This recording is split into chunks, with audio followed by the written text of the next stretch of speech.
Hello friends, welcome back to my channel. आज हम बनाने जा रहे हैं साबूदाना के पापड़। साबूदाना के पापड़ बहुत आसानी से कैसे बनाए जाते हैं बिना धूप के। तो ये हमने मीडियम वाला साबूदाना लिया है। साबूदाना 3 तरह का होता है, एक मोती साबूदाना छोटा वाला, एक बड़ा जो हम नमकीन बनाते हैं, और एक ये। तो हमें मीडियम वाला साबूदाना लेना है। 1 गिलास या 1 कप लेना है कोई भी। तो आपको 1 कप बड़े कप में साबूदाना डाल देना है, यानी 1 पाव साबूदाना डाल देना है। और उसी को 3 बार धो के उसी में 1 कप पानी डाल देना है भिगोने के लिए। इस तरह से हमारा साबूदाना भीग चुका है। ये देखिए, हमने उसको ओवरनाइट हमने पूरी रात भिगो के रखा था। 1 कप साबूदाना को 1 कप ही पानी डाल के हमने भिगोया था। अब हम इसको बॉईल करने जा रहे हैं। तो हमने 1 कप साबूदाना में 6 कप पानी लेंगे, यानी कि जितना भी साबूदाना आपने लिया है उसका 6 से 6.5 गुना पानी लेना है। इससे ज़्यादा नहीं होना चाहिए, नहीं तो आपके साबूदाना के पापड़ बहुत पतले हो जाएंगे तो अच्छे से नहीं बनेंगे। तो उसका 6 गुना ही पानी लेना है। अब हमें थोड़ा सा नमक मिला लेना है। नमक भी कम मात्रा में होना चाहिए, क्योंकि नमक फिर ज़्यादा नमकीन हो जाते हैं पापड़। अब हमने इसमें पानी डाल दिया है, साबूदाना डाल दिया है, और 20 मिनट तक हम इसे लगातार चलाते हुए पकाएंगे। अगर हम इसको छोड़ देंगे तो नीचे तले में साबूदाना लग जाता है, जिससे हमारा जलने का डर रहता है। तो इसको आप कंटिन्यूसली चलाते रहें। तो फ्रेंड्स, अगर हमने साबूदाना के पापड़ बनाए हैं, और साबूदाना के पापड़ वाइट ही ज़्यादातर अच्छे लगते हैं। वैसे तो कलरफुल भी बनाए जाते हैं, लेकिन जितना वाइट है तो वाइट को वाइट रहने दे, तो नेचुरल कलर अच्छा लगता है, मोती जैसे, और बहुत सुंदर लगते हैं देखने में और खाने में भी। ये 10 मिनट अब हमारे पकते हुए हो चुके हैं। अब 10 मिनट के बाद हम और 10 मिनट पकाएंगे। देखिए, आधे हमारे कुक हो गए हैं, आधे हमारे तब कुक हो जाएंगे जब ये ट्रांसपेरेंट हो जाएंगे। ये इस तरह से आप चेक भी कर सकते हैं। अब ये ट्रांसपेरेंट नहीं है, वाइट कलर इसमें दिख रहा है। तो 10 मिनट तक हम और पकाएंगे। तो फ्रेंड्स, इस टाइम पे आपको अगर लगता है कि इसमें अभी पानी की ज़रूरत है, ये ज़्यादा गाढ़ा लगे आपको, तो आप इसमें थोड़ा सा आधा कप पानी और अभी मिला सकते हैं। और बाद में आपको पानी नहीं मिलाना चाहिए, नहीं तो साबूदाना के पापड़ ख़राब हो जाते हैं। तो इसको फ्रेंड्स हम 3 तरह से बना सकते हैं। तो एक ये है हमारा जो हमने बॉईल कर लिया है, और इसी को अगर हम मिक्सी में पीस के और घोल को डाल देंगे तो एक तो हमारा ये तरीका हो जाता है।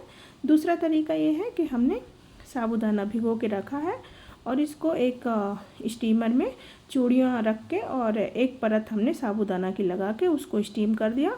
तो ये हमारा दूसरा तरीका है। और तीसरा तरीका यही है जो हम खड़े खड़े साबूदाना ये उबाल के और डाल देते हैं। तो हम 3 तरह से साबूदाना की पापड़ बना सकते हैं। साबूदाना ये एक फल से बनता है, ना कि ये कोई अनाज है। ये व्रत में भी आसानी से खा सकते हैं। और इसका जो है फूलने का फर्मेंटेशन बहुत होता है। अगर हम तलते हैं कोई चीज़ तो इसकी 2 गुनी 3 गुनी बन जाती है। तो फ्रेंड्स, अब लगभग हमारे साबूदाना हो चुके हैं। और ये साबूदाना हमारा जो भी है ना, तो साउथ इंडिया में सेलम एक नाम करके एक जगह है, सबसे ज़्यादा साबूदाना वही इंडिया में वहीं बनता है, और ये विदेशों में भी जाता है। और एक ये फल से बनता है, जिसको फल का नाम शॉगो रहता है। उसकी जड़ों से पाउडर बना के और ये पानी में डाल के इसे मशीनों से गोलियां बनाई जाती हैं। तो ये तमिलनाडु के श्रीशैलम में हमारे इंडिया में साबूदाना बनता है। तो ये देखिए, हमने बॉईल कर लिया। अब इसको चेक करेंगे। इसको हमने फिंगर ऐसे किया तो ये देखिए हमारी लकीर से खिंच गई ना। तो अगर लकीर हमारी तुरंत मिल जाती है तो आप समझिए और पकाना है। अच्छा, ये देखिए मिल गई तो और पकाना है। और जैसे ये लकीर आपकी अलग अलग रहेगी तो आप समझ जाइए कि हो चुका है, और इतना ही कंसिस्टेंसी होनी चाहिए।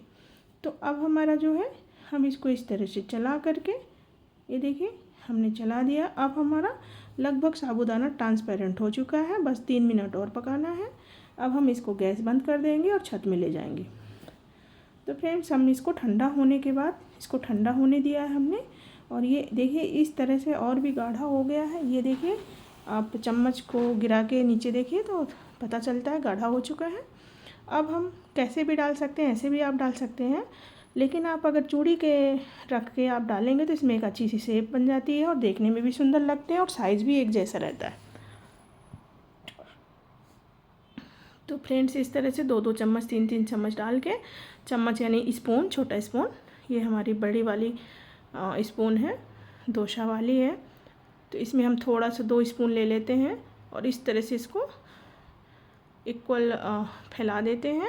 ओवरलैप नहीं करना है, ओवरलैप में क्या होता है कि बहुत मोटे पापड़ बन जाते हैं और सूखने में भी बहुत टाइम लगता है। इनको हम 1 से 1.5 दिन तक सुखाएंगे, ज़्यादा की ज़रूरत नहीं है, हम पतले पतले बना रहे हैं। तो ये फ्रेंड्स देखिए, अब हमारे साबूदाने के पापड़, अब हम इन चूड़ियों को उठा के नेक्स्ट रो में रख देंगे और फिर सेम तरह से डालेंगे, फिर चूड़ियों को उठा के नेक्स्ट रो में रख देंगे, फिर डालेंगे। तो फ्रेंड्स धूप आ चुकी है और धूप में धूप लगती है, इसलिए जो है तो ये बहुत डिफ़िकल्ट काम हो जाता है। तो अब हम अगले भी ऐसे स्लोली डालते रहेंगे।